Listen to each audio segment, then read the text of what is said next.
ठीक है। 10 साल के बाद विधानसभा चुनाव को लेकर जहां हर और शोर और जोश हर एक व्यक्ति में देखा जा रहा है, एक ऐसी पार्टी भी है जो पहली बार इन विधानसभा चुनावों में भाग ले रही है, डेमोक्रेटिक प्रोग्रेसिव आज़ाद पार्टी। आज उनके जनरल सेक्रेटरी जो हैं वो हमारे साथ हैं। आर एस चिप साहब किसी तारीफ़ या किसी पहचान के मोहताज नहीं है। चिप साहब, आपका बहुत बहुत स्वागत है। पहले हमें समय देने के लिए कि आप भी व्यस्त हैं इस वक्त, आप क्योंकि पार्टी की बहुत बड़ी जिम्मेवारी आपके ऊपर है। सर, सबसे पहले ये जानना चाहूँगा कि 10 साल के बाद जो है चुनाव जम्मू कश्मीर में हो रहे हैं, इसको लेकर क्या प्रतिक्रिया आपकी रहेगी आपकी पार्टी की तरफ से? देखिए, बहुत बढ़िया सवाल आपने किया। 10 साल से यहाँ रियासत जम्मू कश्मीर में और अब यूटी जम्मू कश्मीर में कोई लोकतंत्र की प्रतिक्रिया नहीं हुई, जिससे लोगों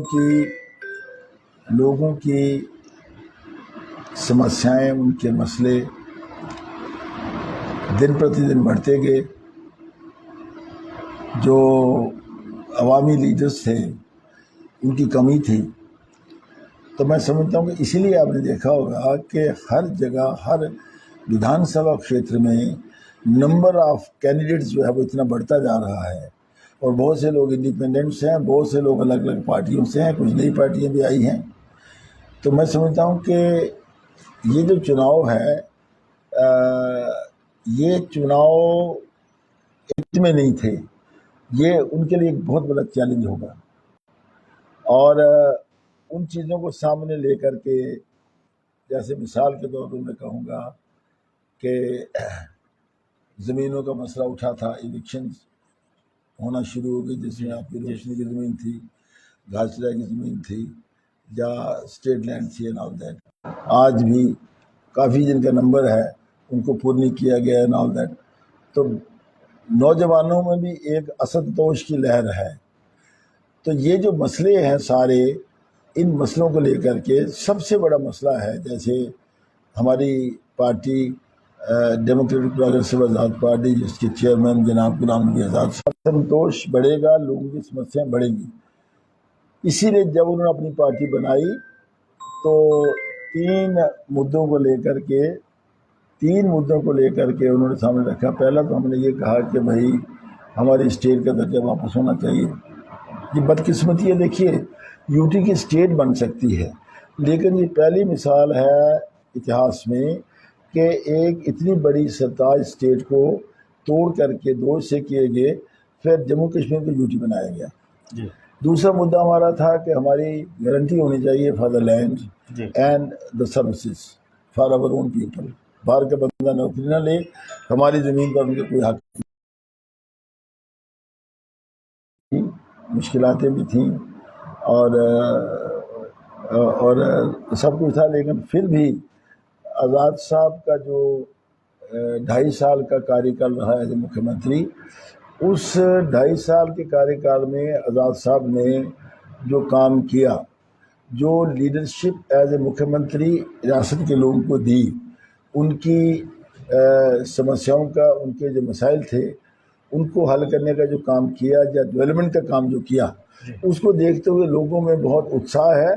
और यहाँ जहाँ भी हमने उम्मीदवार उतारे हैं, लोग हमारा समर्थन कर रहे हैं। सर, अभी आपने बात की कि सरकार से खफा हैं, आपने नाम नहीं लिया, तो क्या आपका इशारा बीजेपी की तरफ है? लेकिन बीजेपी ने जो मैनिफेस्टो दिया है, जो आज इस विधानसभा में जो मैनिफेस्टो उन्होंने दिया है, क्या लगता है कहाँ तक बीजेपी का वो मैनिफेस्टो सही है, या लोगों को वो अपने एक बार फिर वो कर सकेगी, आकर्षित कर सकेगी वो मैनिफेस्टो? देखिए, आतंकवाद में कमी के कारण है जो हमारे सुरक्षा बलों का ज़्यादा रोल है जी। लेकिन अदरवाइज आपने देखा पिछले 2 साल में तो जम्मू में आतंकवाद बढ़ा है। वहाँ तो आतंकवाद में कोई कमी नहीं आई है। सुशील कुमार शिंदे का कुछ दिन पहले बयान आया, उन्होंने कहा, जो बयान दिया, उन्होंने कहा कि यूपीए के दौरान जो है घाटी में जाते हुए डर लगता था, लेकिन अब जो है वो डर का माहौल नहीं है। आप क्या क्या प्रतिक्रिया? देखिए, उन्होंने कहा कि मैं जब ऐसे होम मिनिस्टर गया था, मुझे याद है, और मैं उस समय मंत्री था, मैं भी वहाँ गया।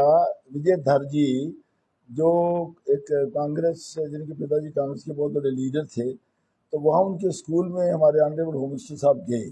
उस समय then home minister Sushil Kumar Shinde जी, तो उस समय जब बात हुई तो मतलब यह है कि उन्होंने खुद इस बात को तस्लीम किया है, कांग्रेस इस बात को एक्सेप्ट करती है कि 370 हटने के बाद इस सरकार ने जो काम किया उसमें कमी आई है। और मैंने भी आपसे कहा कि मैं इस बात को तस्लीम करता हूं कि आतंकवाद में कमी आई है, लेकिन फिर भी आज भी आतंकवाद की वारदातें जो हैं वो जगह जगह बॉर्डर के ऊपर या हमारे जम्मू के खिते में ज़्यादा या इवन नॉर्थ कश्मीर में वो आज भी घटनाएं हो रही हैं। सर, उसके लिए क्या आप सरकार जिम्मेवार मानते हैं या पाकिस्तान को ही जिम्मेवार मानते हैं? क्योंकि पाकिस्तान का तो यही रहा है कि किसी न किसी तरह से, चाहे नार्को टेररिज्म है या टेररिज्म है, उसको बढ़ाना है।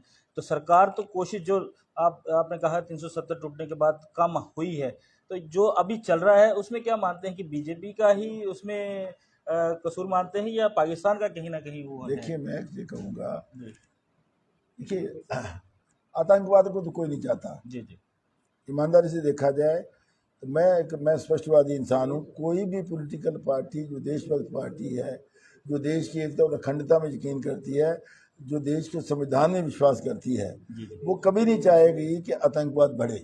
जी लेकिन डेफिनेटली इसमें मेजर रोल जो आतंकवाद का रहा है वो पाकिस्तान का है, जी इसमें कोई शक की बात नहीं है। आप मानते हैं कि इसमें अभी जो केंद्र सरकार है उसका जो रोल रहा है अभी तक आतंकवाद खत्म करने में इस दौरान में कुछ कोशिशें, जो जैसे मैंने सुरक्षा बलों का जिक्र किया, इवन सरकार ने भी पूरी कोशिश की है, मैं उस बात से पीछे नहीं कह रहा, लेकिन आतंकवाद खत्म नहीं हुआ। सर, डेमोक्रेटिक प्रोग्रेसिव आज़ाद पार्टी जो है वो पहली बार इलेक्शन लड़ रही है ज़्यादातर, और गुलाम नबी आज़ाद साहब की जो कारकर्दगी है 2.5 साल की, वो बहुत अच्छी रही। इसलिए मैं ये समझता हूँ कि इसको देखते हुए मुझे पूरा विश्वास है कि लोग इन चीज़ों को सामने रख करके हमारा समर्थन करेंगे और हमें अच्छी खासी सपोर्ट देंगे।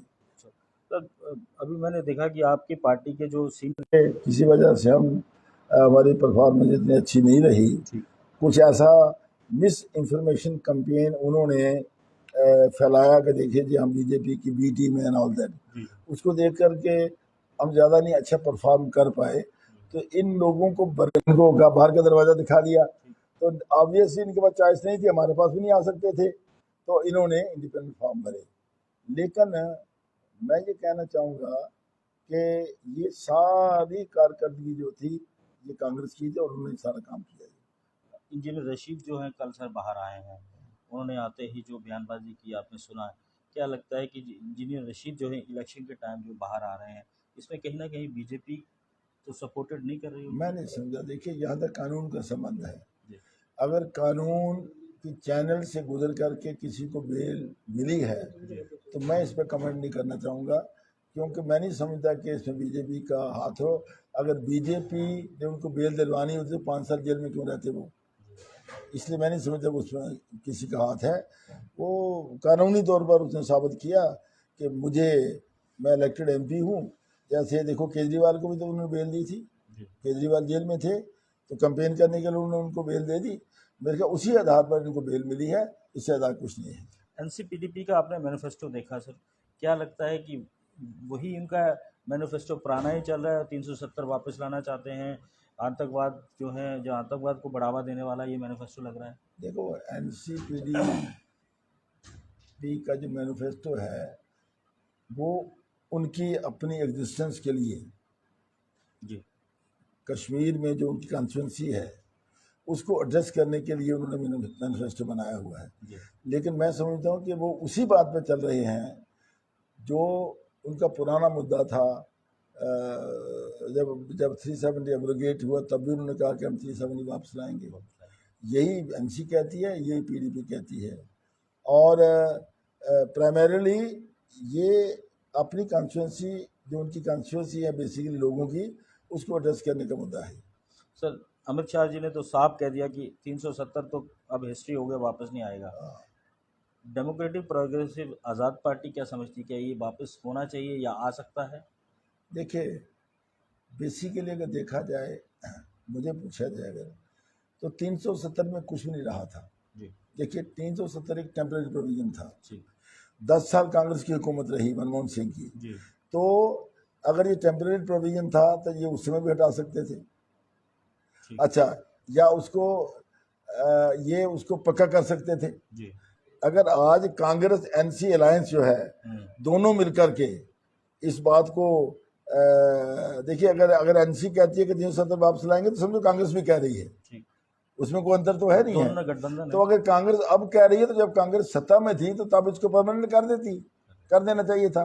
एक बात। दूसरी बात, ये पिछले 20 साल से 25 साल से जब से हुकूमत रही है, जहाँ मीर कासिम जी चीफ मिनिस्टर थे, सादिक साहब चीफ मिनिस्टर थे, तो तब से लेकर के 370 की वजह से जो जो कुछ कानून की सुविधाएं जम्मू कश्मीर में थी, वो धीरे धीरे धीरे धीरे करके 370 ऑलमोस्ट डाइल्यूट हो चुका था। जी तो इस समय 370 की बात करना या 370 को लाना या नहीं लाना, मैं नहीं समझता उसमें कोई ऐसा खास अंतर है। तो बेसिकली जो भी 370 के तहत चीज़ें थी वो सब पहले ही साफ हो चुकी थी। तो इसलिए हमारी पार्टी जो है इस बात को बिल्कुल, हम उसकी बात ही नहीं करना चाहते। हम कहते हैं हमारी स्टेट का दर्जा वापस हो, हमारे बच्चों को रोजगार मिले, हमारी ज़मीनें सेफ रहें, समझे, जैसे कि हिमाचल में भी है और नॉर्थ ईस्ट स्टेट में भी है। इसलिए हम इन बातों में जाना नहीं चाहते। बिल्कुल सर, अगर आपके एक्सपीरियंस की बात करें या आपका पॉलिटिकल कैरियर बात करें तो बहुत लंबा है। शायद हम तब छोटे थे जब आपने ये पॉलिटिकल कैरियर स्टार्ट किया।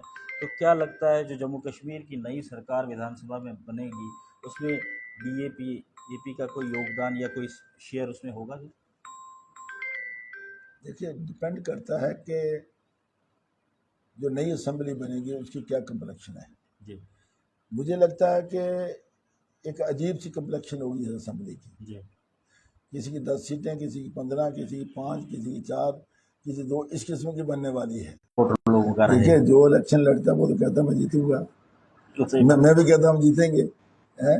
लेकिन ये टाइम बताएगा हम जीतेंगे या नहीं जीतेंगे। ठीक। सर, समय आपका लिया, लेकिन लास्ट में क्या अपील लोगों से आप अपनी पार्टी की तरफ से करेंगे हमारे चैनल के माध्यम से?